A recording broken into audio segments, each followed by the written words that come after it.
Do you see the world in black and white? Or in shades of gray? Right. Hi guys! Hey! So we were driving in the car earlier and Jesse turned to me and asked me this question. And I said, wait, we need to film this discussion because I think it could be a good one. And we kind of wanted to show you guys, like, the reason we're doing these videos is because we have, like, a lot of conversations we wanted to share with you. But we wanted this to just be more spontaneous. So she asked me the question and that was it. I told her to stop. We'd film it. So here goes. Good. What I asked was, do you see the world in black and white or in shades of gray? To be honest, I've heard this before, but I did not know what she meant, and I don't know what other people mean. So, what do you mean, ma'am? When I brought it up to Lauren, I said, this is something I've been thinking about my whole life, and it's something that I remember when I was growing up, when I was a little girl. Whenever I would hear people say, a lot of times you hear people say this too when they're mad, like, the world isn't black and white. You have to see things in everyone's perspective, which is true. And black and white can mean that to a certain extent. And whatever I'm going to talk about isn't about why I feel like you should look at it my way. Like, why I'm not going to pick a side, black and white or shades of gray. Because to be honest, the reason a lot of times that Lauren and I do these talks is because we somehow along the way, by the time we get done with the conversation, figure out the answer to the question that we were asking. Or we figure out something new about ourselves that we wouldn't have known had we not been standing here babbling for hours about whatever came up. So for me, I'm still trying to figure out whether I see the world in black and white or in shades of gray, because I realize that what I mean by black and white is, for example, whenever I make a decision about something, I feel like I have to take a platform about a particular issue. And I have to decide whether I am this or that. And a lot of that has to do with your personality. I think it depends on whether you are okay with being undecided. I remember when I started college, before I ended up here, I used to go to an all-girls school in Raleigh, and I hated being undecided. When I graduated from high school, we had this thing, and I feel like my whole life revolved around, in high school, what I was going to say on senior night when I stood up and told the, audience what I want to do with my life. Because in high school, everybody asks you all the time, what are you going to do with your life? What are you going to do in college? What are you going to do? Even though people tell us all the time, you're going to change your major 10 times before you graduate.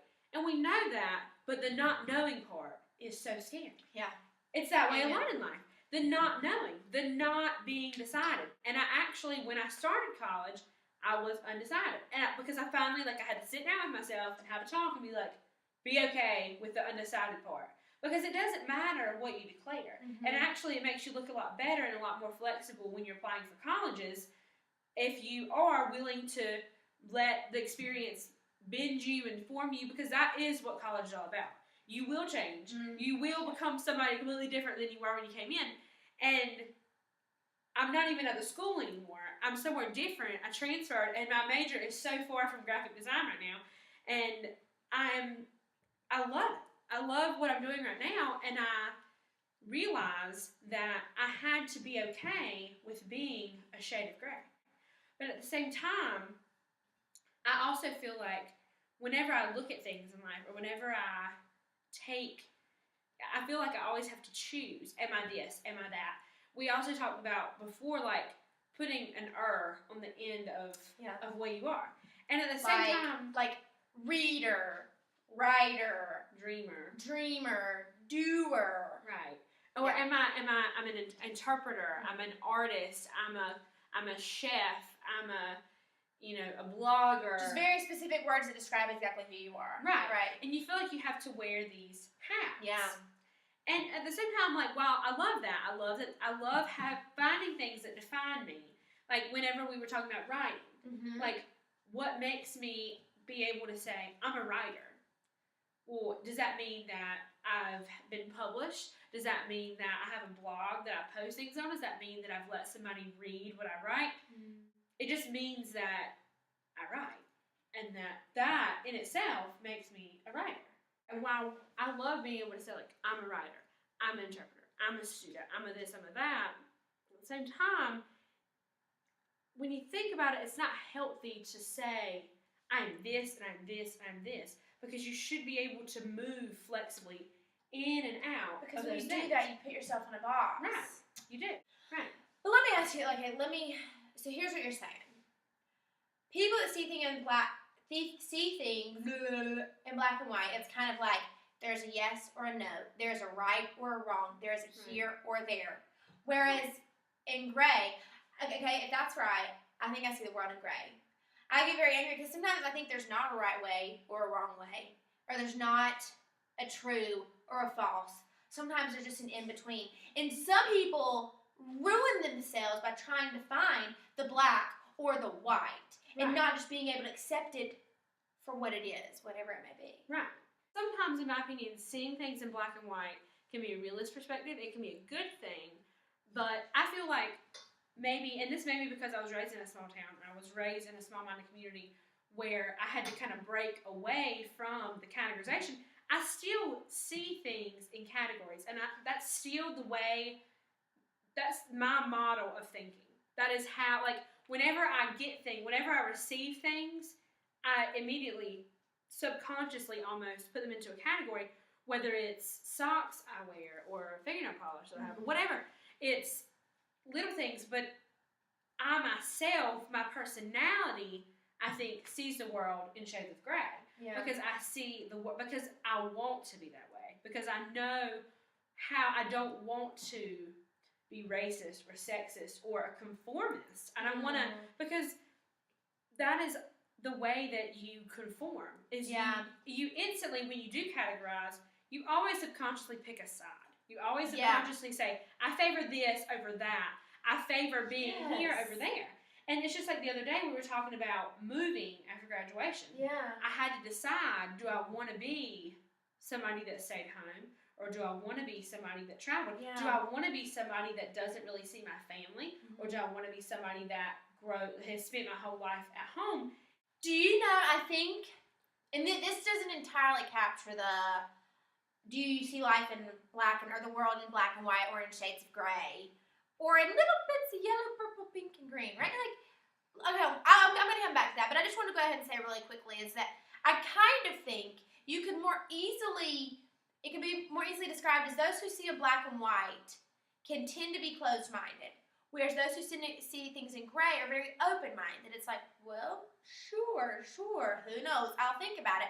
Whereas sometimes if people black and white are like, no, I can't think about it. I'm not going to take the time to do that. I need to know, is it this or is it that? Right. And I need to have that constellation. I need to know that it's this or it's that, because I can't be left hanging.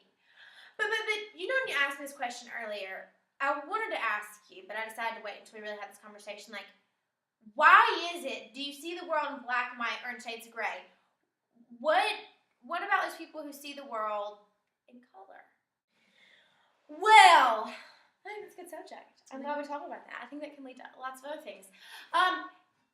What do you guys think? And what do you think about the color thing? I'm interested because I've not really thought about that, and I don't know if that was really addressed. Do people see the world in color or in non-color? In our first video, as we said, we were going to try and end each of our videos by giving ourselves and those of you who are watching the videos a goal, because life, I love goals. I'm a very goal-oriented person. Well, it helps you become a better person. Right, definitely. It's like a workout.